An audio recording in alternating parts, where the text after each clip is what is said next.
Well, welcome to today's webinar. It's good to have you with us. Many churches still use events as a major strategy for community engagement. But are the people who are attending your events also coming to your church? That's the big question. And if they do show up, are you connecting with them?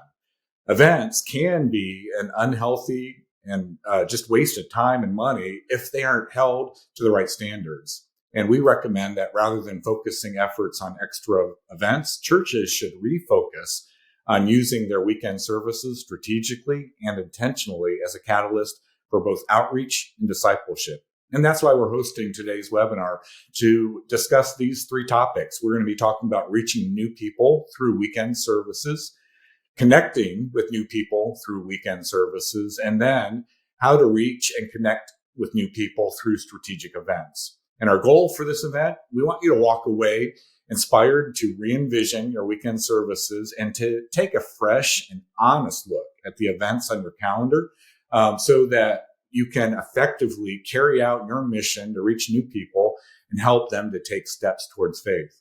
Well, Tony, it's fun to be on this webinar today with you, but we specifically wanted to invite some people today who are more practitioners in today's ministry environment than really where you and I are today, helping churches. I mean, we were in ministry at the local church level for many years, and we work with a lot of churches day to day, but we wanted to bring in three people who are really trying to crack the nut on the topic we're talking about today. So let me introduce our panelists to you.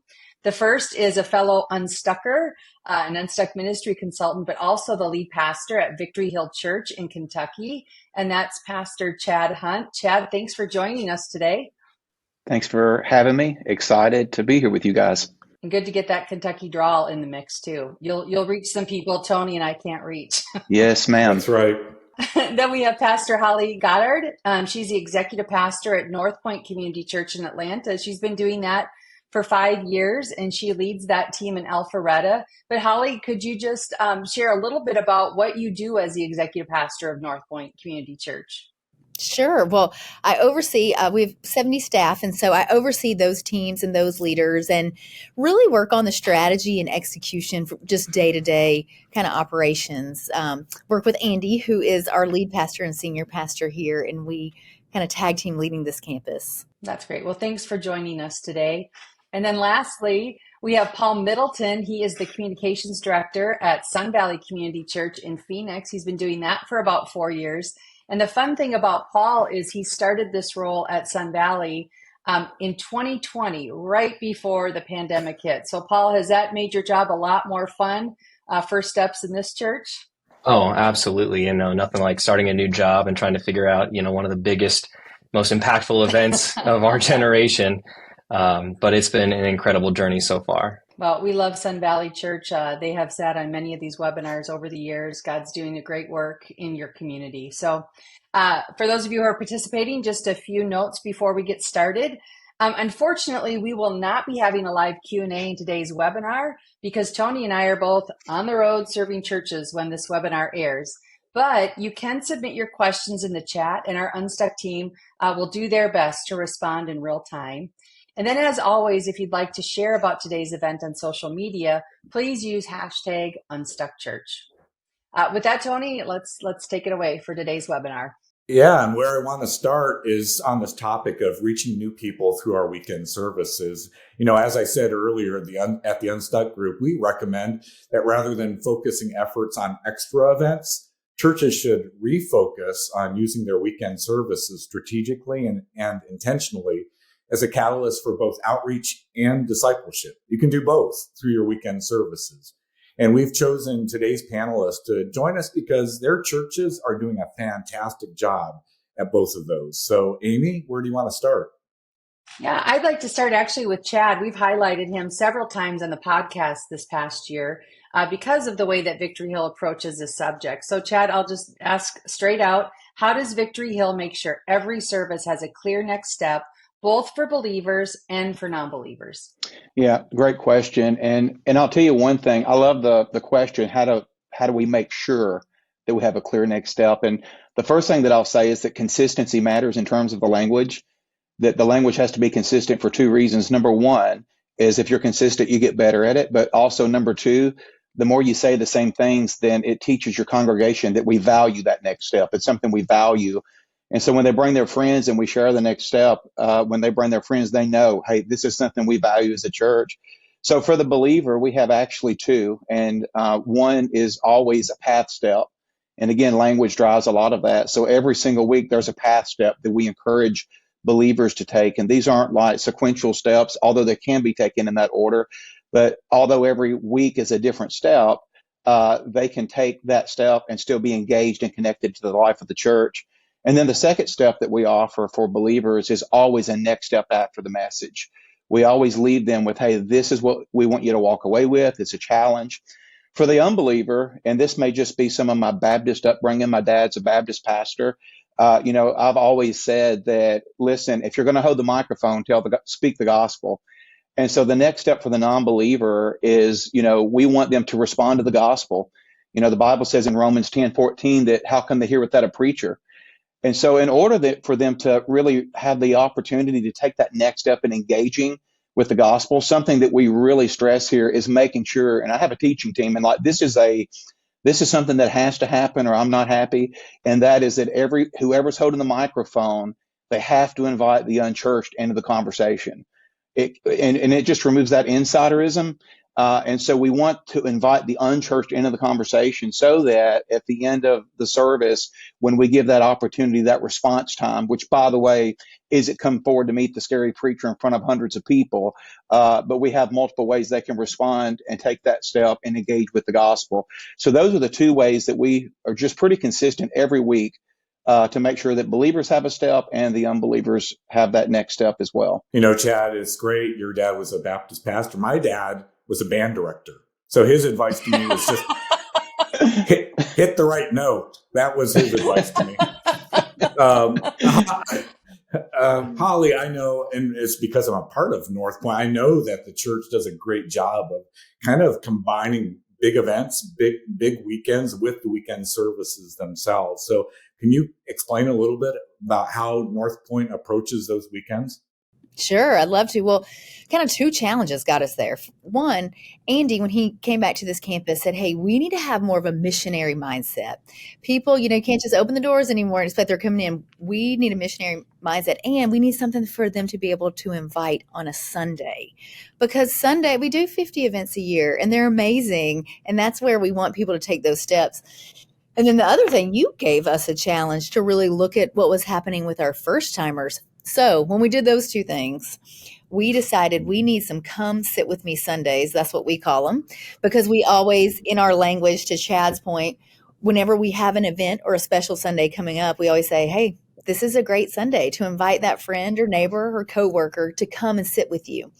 So our come and sit with me Sundays, our big special Sundays, we do that about 3 times a year, and they're designed to lead into Christmas or Easter because those are big bumps for us anyway.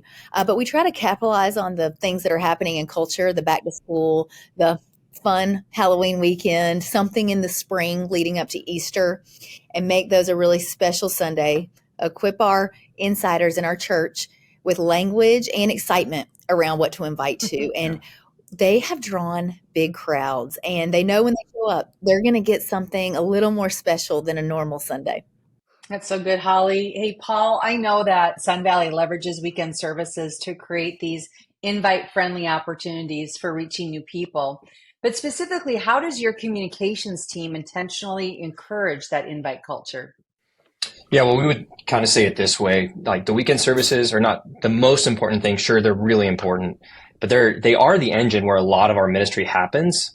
And so we are crystal clear on our vision from top down of the organization, but like that we exist for those who are not here yet. And that goes into every hosting moment, every piece of communication we send out, every text or email. And so we really want to focus on language that makes new people feel welcome. Like Pastor Chad was saying, like it's really important that we remove all jargon, that even on stage, our hosts, maybe not even from the teaching team, but our hosts and our worship leaders really focus that we're hyper aware that the words we share build worlds. Also outside of the teaching team, we always acknowledge a first step for someone who's new. It does a few different things where we're showing that they matter. First off, saying, hey, welcome. We're so glad you're here. Mm-hmm. but it also shows those that are here consistently that we have new people in church with us, or we should, you know? And so that language is not about us. It's about what's in it for them, and how can we give them value and something that's going to help them in their pathway and their journey with Jesus. And all of this is just really, really centered around building out that invite culture. And sometimes we talk about it really specifically, Easter, Christmas, back to school. And we spend time sharing stories and giving invitation cards out. And we're really specific there too. We're saying, hey, this invitation, it's not for you. You're already here. This is for someone who's not here yet. And those are a lot of those things that we really focus on, that we have that control outside of the message to make sure we're building that culture up. And Paul, wouldn't you agree when you use language like that in the service? You know, you said like it helps your regulars know that we're expecting new people, but doesn't it also build some trust with your regulars? Like if I do invite someone, I know they're going to be taken care of. Do you agree with that? Absolutely. They're going to be taken care of, feeling welcome. We also know that we're going to acknowledge them and maybe, you know, get rid of some of that anxiety, that fear. They can trust the experience that they're stepping into on a weekly basis. That's so good. All right. Well, we're going to shift to our second topic, which is connecting new people through the weekend services. And, you know, I would say some, actually now maybe many, Tony, many churches are telling us that there's actually no shortage of new people that are walking through their doors each weekend. I mean, for many of the churches we serve, that's what we're hearing. But they admit they're struggling with how to connect and mobilize them into next steps. And we know that getting people in the door is great, but how do we encourage them to come back? How do we help them become known? And how do we connect them to the next steps we want them to take? So let's take some time now to discuss how we can intentionally connect with new people once they've attended our weekend service. Yeah, and Chad, I'd like to begin with you because I love how your church uses this funnel to help people move from low commitment next steps to high commitment next steps. Can you share what that's all about?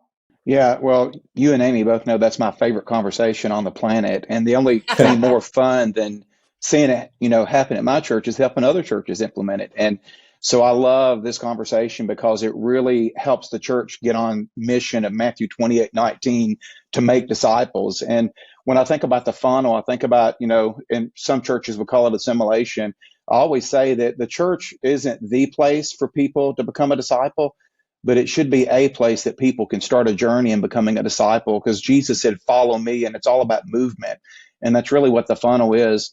And so when we think about the funnel wide, you know, on the top end, we think about if you had a vertical scale and a horizontal scale, you know, that vertical scale would be low commitment, low relational opportunities on the front end. And so when I first came to our church, golly, it's been 5 years ago now, we didn't have a path. And so we put this together, and I'm telling you, it's just changed the dynamic of our church. So for us, we have it feels like a linear path, but as I said earlier, it doesn't have to be taken linear for people to connect. Fluidity is what drives the path. It's just making sure, because life isn't linear. People are at different stages and ages in life. And so for week one, this is what it looks like every week at our church. Week one, our church is Victory Hill, and so we call it New to Victory. The language is what drives each of these steps. So we'll say every Sunday from the stage, hey, if you've been coming, note what I'm not saying. This isn't for first-time guests. That's a separate strategy. The path is designed for returning guests. First-time guests come to your church because they were invited, or life crisis happened, or they're hopping or shopping. People come back because something's compelled them. Something's has drawn them to come back. And there's where your investment is. And so we'll say from the stage, this language is so important. Hey, if you've been coming to our church for a few weeks or a few months and have never taken the next step, today is New to Victory. And then we'll say this, hey, today take 5 minutes. That's important because they know, like, we're not going to try to baptize them or anything weird. Hey, take 5 minutes and meet our team. We just want to say, hey, get to know your name. And someone said there's an ooey gooey peanut butter bar in there. And, you know, so we always answer the question, what's in it for me? And so when they come to that, we engage them. Obviously, we get their information. Week 2 happens, and week 2, we'll say from the stage, first time guest, but then, hey guys, if you've been coming for a few weeks, few months, never taken the next step, today is Discover Victory. It'll take about 15 minutes, 30,000 foot view of the church. Answer any questions you may have. Your kids are fine where they are. Come and check it out.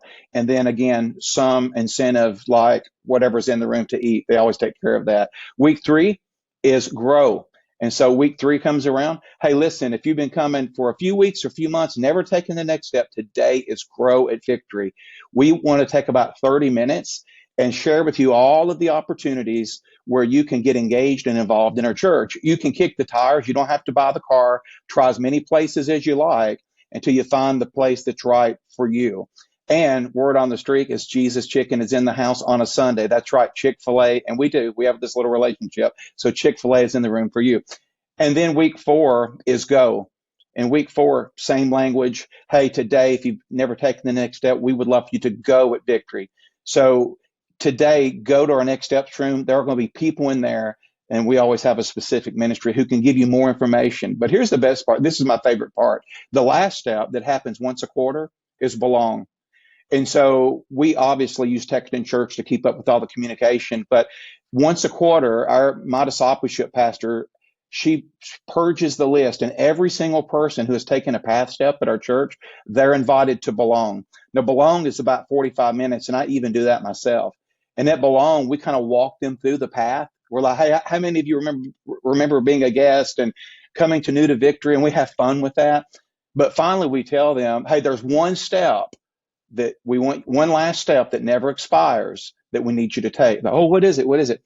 Well, in order to be a Victory Hillian, that's what we call them, we want you to take this step. What is it? We want you to go where you live, work, and play and invite someone with you to the weekend experience. And when they show up at church and they hear someone say, hey, today's New to Victory, today's grow at Victory, we want you to do what Jesus did. Look at your friend and say, follow me. I'll go with you.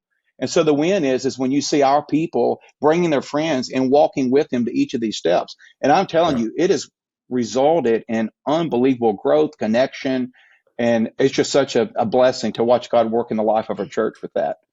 Chad, I never get tired of hearing you talk about it. I just want every church to hear it, be inspired, and find their own version of the funnel there. Holly, let me turn it over to you. Talk about some of the best practices that North Point uses to connect new people who have started coming to the weekend services, but actually need to take that next step. Yeah. Well, I just learned a new one from Chad, and that is have Chick-fil-A on a Sunday. So I'm going to start implementing that one ASAP. I did not know that was possible. That's awesome. Yeah, I mean, it's some similar stuff of we always assume that they're in the room. That's just something we say and talk about. So we want to use the language of, hey, if it's your first time, we want you to know what we're all about, and we want to meet you. We have a gift for you. And so we invite them to stop by Connections because it's the best way to get connected. And in there, we have a team of volunteers who can answer questions, help them sort of figure out what is the next right step for them. Also, in the service, we drive some of our next step options to something we call the top 3 websites. So if they don't stop by Connections, they can look it up when they go home. But we always have a next step in there because we want people to get connected to serving or grouping or to join a team around there. So we have lots of digital resources they can connect to. We have in-person resources, and we use some Sunday our language and the room to drive them to it. And a cool thing that happened as we started doing that is we began to realize we have a gap. We can connect really easily with families in our family ministry because we get there. We say FLEP. Do y'all know FLEP? First, last, email, phone. So our goal is to move people from FLEP to STEP. That's what our teams think about. So in every environment, in our Connections environments, in our family ministry environments, when someone is new, we have a way to get that information. That way we can continue the relationship. But we noticed we were missing some empty nesters and some singles.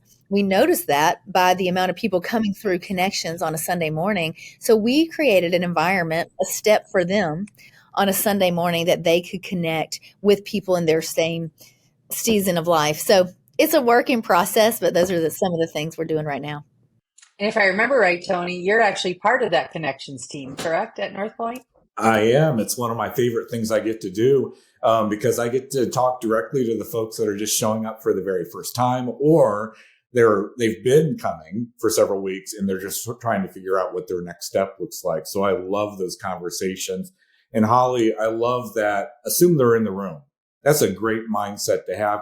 And just so you know, that encouragement goes all the way back to the early church. Paul if we read through 1 Corinthians 14, is giving that same encouragement. Assume unbelievers are in the room. Assume people that are ready to take their next step are in the room. And so I love that mindset. Paul, talk to us a little bit about how Sun Valley has adapted your connection strategy to make sure no one slips through the cracks.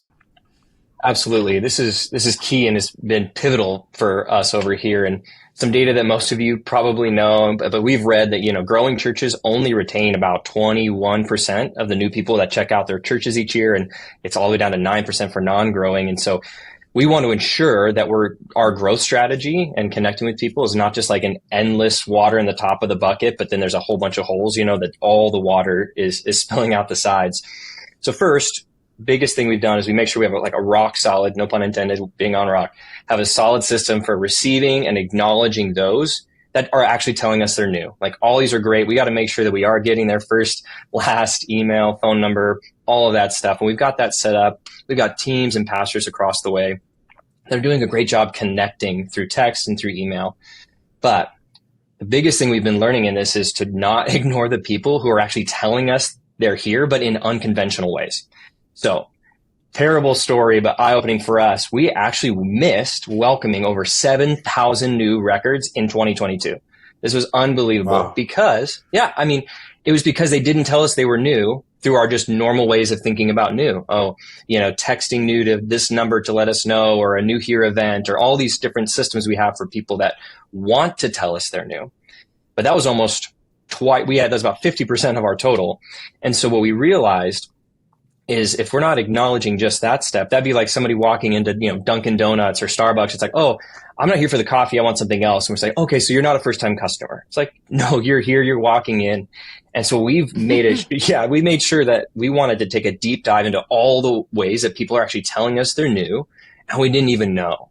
And so what we did is we identified every avenue that new records are created in our systems. And then thoughtfully, identified, how should we reach out to them? Because not every record is created equal.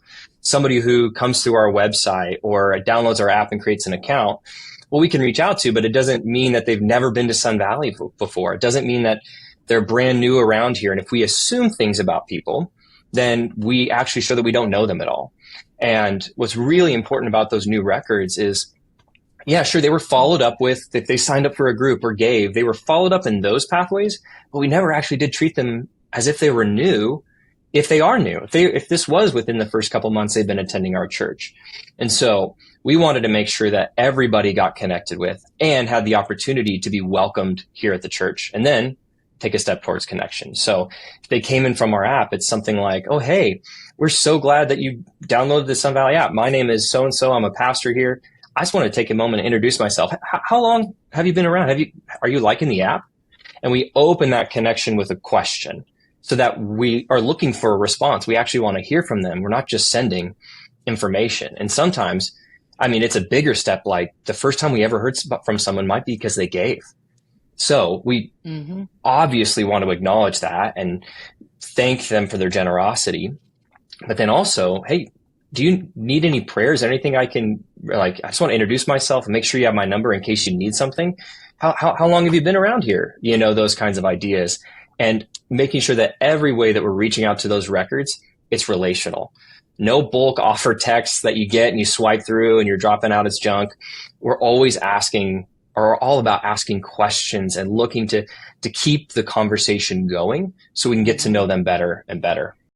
Paul, I really love that differentiation, because I think in the secular world, they're great at, using technology and acknowledging first-time guests, but it's all about the sale. It's all about, you get into some type of email campaign.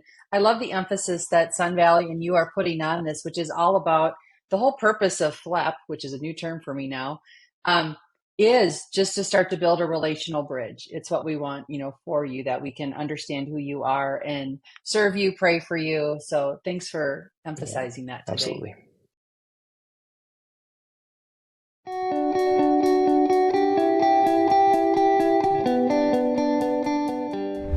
What would you say? Man, here's a quick win. Just take care of it. Set up just a simple follow-up system. First time guest individual shows up, set up a system that connects this individual to the ministry. It's a simple workflow. I mean, Texan Church makes it so easy to do. But let somebody feel seen. Let them know that, hey, we're glad that you are here. Send them it was great to see you this weekend. And then sometime during the week, send them another one, just say, hey, we're praying for you. And then on Friday, send them out another text that just says, hey, can't wait to see you Sunday. And that is a very great starting point that helps people say, man, this church actually cares about seeing me again. This might be a faith community that I can plug into. All right, well, let's shift gears. I want to hit this third topic, and it's all about how to reach and connect new people through strategic events. And honestly, if you have attended a previous webinar or listened to our podcast or maybe read one of the articles that I've written in the past, it's probably going to come as a bit of a surprise that I'm not the biggest fan of events, or at least the typical church events. And no, it's not just because I'm an introvert. Rather, I discourage churches from leaning too heavily on events because I don't think they're often very effective in reaching and then connecting new people. However, there are some churches who are using events intentionally and strategically and seeing real results. So let's take some time to discuss when events are the right strategy and how to offer practical next steps out of those events. Yeah, and I think, Chad, let's start with you on this one. At Victory Hill, what events have you done that successfully reached new people in your community? Yeah, three come to mind. And, and the reason these have been successful is we always ask the question, always, regardless of what event it is, does this make sense to the mission field? And what's the measurable objective? So those are two really important filters that we build these events through. One event that's really been successful for us is we call it Halloween on the Hill. And we literally tear out the worship center and make a candy maze. And then we always give away stuff. So, like whatever the hot toy is, I think it was Nintendo Switch last year. Obviously, we get all that data and our database swells, and we have the opportunity to invite those people back. Also, when they leave in October, they know what's coming in Christmas. Everyone leaves knowing what's happening in Christmas, at Christmas for the kids, because our mission field, is families with kids. The second thing, and probably I think one of the most effective that we've stumbled upon, is we have partnered with local elementary schools, which is our mission field. And we have had the opportunity to serve on like the opening day, when, back to school, and this is when kids are learning their classes. So we have teams in all of these schools, and the schools allow us to give away $50 gift cards to help families start back to school. But obviously, to get that, you got to scan the QR code. And one story comes to mind in particular. My wife, Melissa, and I were able to serve at one of these schools. It was so much fun. And that was a Burmese family there. And she asked, I said, hey, you want $50 to help your kids get back to school? Scan the QR code. She did. And about 3 weeks later, she came to our church. And the reason I knew that is she asked my children's pastor if she could say hello to me. And so I met her. I remembered her. 2 weeks after that, her husband's coworker, his family came to church. 2 or 3 weeks after that, another family. So we got like 3 or 4 families out of that one invite. And so that is just plus it serves the community. It's just a good presence in the community. And when we think about events, we think about presence before preaching. So let's just serve people with the love of God, a little bit of, hey, this is what's in it for you. And then it gives us the opportunity to widen that net. And then the last thing that we did is that we've been doing is the Christmas parades. Now, it's not just handing out invite cards. Again, we're targeting our mission field. And so this past year, we actually built an outdoor playhouse like for kids. And on the float was this massive, well-done playhouse and this huge sign that said "Scan to Win." We're going to give this thing away. Well, we had all these families with kids that scanned that QR code trying to win the playhouse. And obviously we gave it away. But the coolest part out of that last year from those 3 events, we had 313 families that actually connected with us. And out of the 313 families, we had 129 families come to our church for the very first time. Wow. And so that was a massive win for us, especially here in Bowling Green, Kentucky. 129 new families walked through the front door. And so I'm like Tony, I don't want to do too many events. I don't even really like events that much. But if we can reach the mission field, it just changes the whole dynamic. And so I always tell our church, no more than 3, maybe 4 a year. And let's really make sure that we can measure them and that they are well intended to reach the people who are far away from God. That's great, Chad. I love the specifics around that and the intentionality around that as well. And speaking of that, Holly, and when I think of North Point, clear wins and intentional strategies certainly come to mind. So for the church, how do you track event success and decide when an event is the right strategy? And then maybe, if you wouldn't mind, can you give an example of an event that you used to do, but you decided to stop doing it because it wasn't accomplishing the intended win? Sure. Yes. So internally, we call these events that you're referring to endearment events, because we want the community to know we're here, be happy that we're here, and be better off. So we want to add value. So again, 4 events a year, max. These are funnel feeder type events that we hold at our church. And we monitor, how did it go? So a win for us would be if about 18 to 20% are first timers at one of our events. And then we will, because we're going to get the flip, we're going to get their information. We're going to see if they come to a Sunday, because that's the real win. Engaged in the life and mission of the church is the real win. And we find about 20% of our first timers that come to the endearment event move on to Sunday. So we also, every year when we're planning out the ministry cycle, we're like, hey, what are the 4 felt needs that we think our community, or we're sensing, or we're hearing, or what are they going to be? Because those, we call them bubbles, because we have it on a big graphic where they're bubbles. That can rotate. So for us in our community right now, Leadership Labs brings the highest amount of first timers. So that gets 2 spots on the calendar and has for the past couple of years. Parents, happy accident for us, but we're growing in millennial and Gen Z parents. So those are some of the feeder events. We're going to put a parent summit on the calendar. We just threw out a married night, and it built up like that. We're like, okay, we're trying to respond to what our insiders will feel comfortable inviting and first timers will want to come to. So something that got retired. Like I said, we're growing in the millennial and Gen Z parents, which they're not that young anymore. They're the 41-year-old millennial. They love Upstreet. They want to be in church because our elementary environments are providing value. So we're tailoring more events for them, which means we had to retire the Empty Nester event, which 900 people came to the Empty Nester event. It was amazing. It was fun. They loved it. It created good community.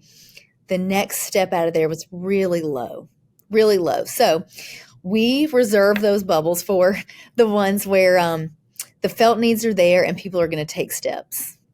I'm just a little bit disappointed as an empty nester that there's no more. That's all right. I'm sorry. But we got something for you on something.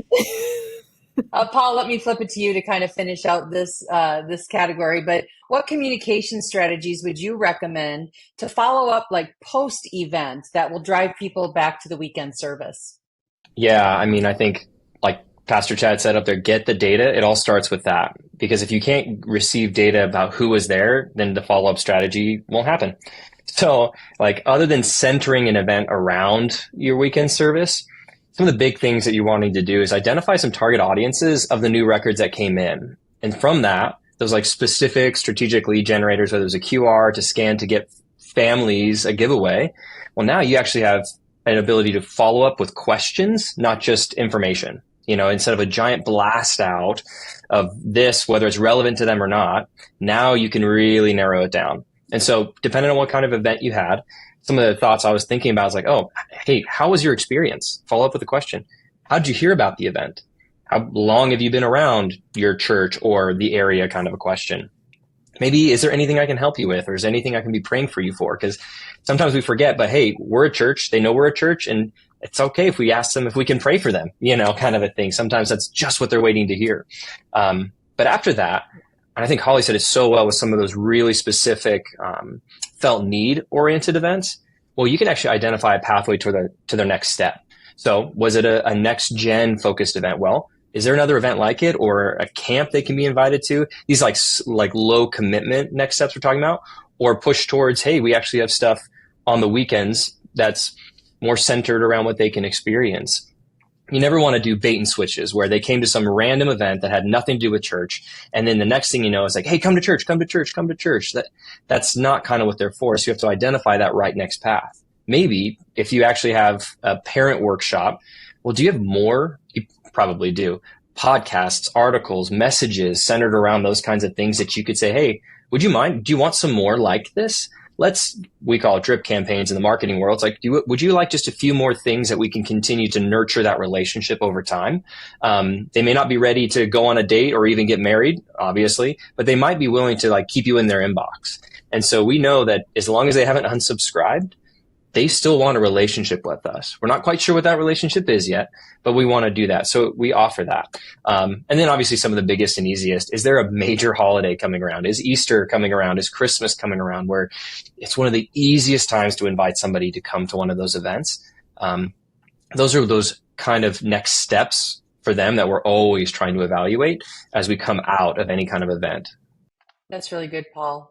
Tony, isn't this fun to talk about? I think there's something in here for every one of our listeners, just a nugget, a takeaway, something to, put in their tool belt of helping to help new people take next steps. Well, with that, Chad, Holly, Paul, thank you so much for joining us for today's conversation. Amy, as always, insightful questions and wisdom. So thank you for that too. And thank you for joining us for today's conversation.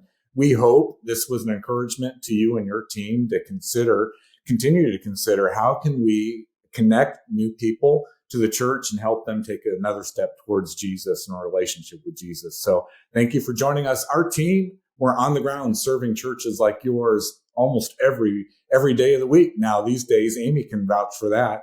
And if you want help, especially when it comes to reaching new people and connecting with new people, connecting them to your church, please don't hesitate to reach out. We'd love to talk to you about what that could look like. And you can find us, of course, at theunstuckgroup.com. Thank you again for joining us today.